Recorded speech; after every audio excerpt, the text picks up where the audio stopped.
ಒಂದು 5 ಪ್ರಮುಖ ಅಂಶಗಳನ್ನು ತಮ್ಮ ಮುಂದೆ ಇವತ್ತು ನಾನು ಪ್ರಸ್ತುತಪಡಿಸ್ತಾ ಇದ್ದೀನಿ. ಅದು ಆದ ನಂತರ ತಾವು ಪ್ರಶ್ನೆಯನ್ನು ಕೇಳಬೇಕಂತೇಳಿ ತಮ್ಮಲ್ಲಿ ಮನವಿಯನ್ನು ಕೂಡ ನಾನು ಮಾಡ್ತೀನಿ.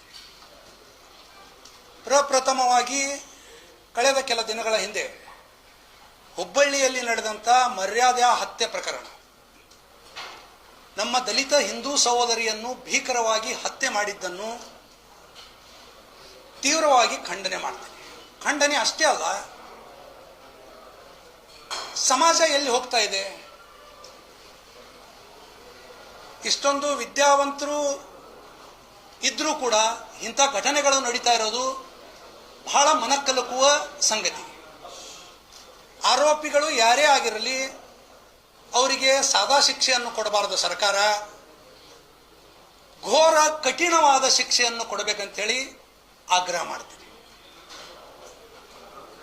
ಜೊತೆಯಲ್ಲಿ ಮೊನ್ನೆ ನಡೆದಂತಹ ಕಳೆದ ವಾರ ಬಾಂಗ್ಲಾದೇಶದಲ್ಲಿ ನಮ್ಮ ದೀಪು ಚಂದ್ರ ದಾಸ್ ಹಾಗೂ ಅವನ ನಂತರ ಅಮೃತ್ ಮಂಡಲ್ ಎನ್ನುವ ಯುವಕರನ್ನ ಭೀಕರವಾಗಿ ಮತಾಂಧ ಜಿಹಾದಿಗಳು ಕೇವಲ ಹಿಂದೂ ಅನ್ನೋಗೋಸ್ಕರ ಕೊಲೆ ಮಾಡಿದರು.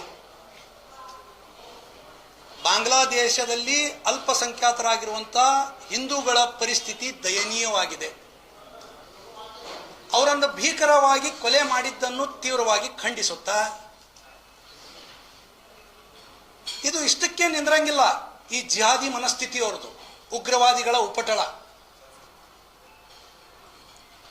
ಕಳೆದ ಕೆಲ ತಿಂಗಳ ಹಿಂದೆ ಭಾರತದಲ್ಲಿ ಕಾಶ್ಮೀರದಲ್ಲಿ ಹೋದಂಥ ಪ್ರವಾಸಿಗರಿಗೆ ಅವರ ಹೆಂಡತಿ ಮಕ್ಕಳ ಮುಂದೆ 26 ಜನರನ್ನ ನಿರ್ದಯವಾಗಿ ಧರ್ಮ ಕೇಳಿ ಹೊಡೆದ್ರು. ಅರ್ಥ ಮಾಡ್ಕೋಬೇಕಿದನ್ನ. ಧರ್ಮ ಕೇಳಿ ನೀನು ಹಿಂದೂ ಅಂದ ತಕ್ಷಣ ಅವರನ್ನು ಭೀಕರವಾಗಿ ಕೊಲ್ಲಲಾಯಿತು. ಅದಕ್ಕಿಂತ ಇನ್ನೊಂದು ಘೋರ ದುರಂತ, ವಿದ್ಯಾವಂತ ಡಾಕ್ಟರ್ಸ್ ಜಿಹಾದಿಗಳು ದೆಹಲಿಯಲ್ಲಿ ಅಮೋನಿಯಂ ನೈಟ್ರೇಟ್ ಅನ್ನು ತಂದು ಬ್ಲಾಸ್ಟ್ ಮಾಡಿ ಅನೇಕ ಮುಗ್ಧ ರಾಷ್ಟ್ರಭಕ್ತರ ಜೀವ ತೆಗೆಯುವಂತ ಕೆಲಸ ಮಾಡಿದರು. ಇವರು ಯಾರು ಅನ್ಪಡ್ ಅಲ್ಲ, ಕಲಿತಂತ ಡಾಕ್ಟರ್ಸ್ಗಳು. ಇಂಥ ಭಯಾನಕ ಸ್ಥಿತಿ ಎತ್ತ ಸಾಗುತ್ತಿದೆ ನಮ್ಮ ಭಾರತ ದೇಶ.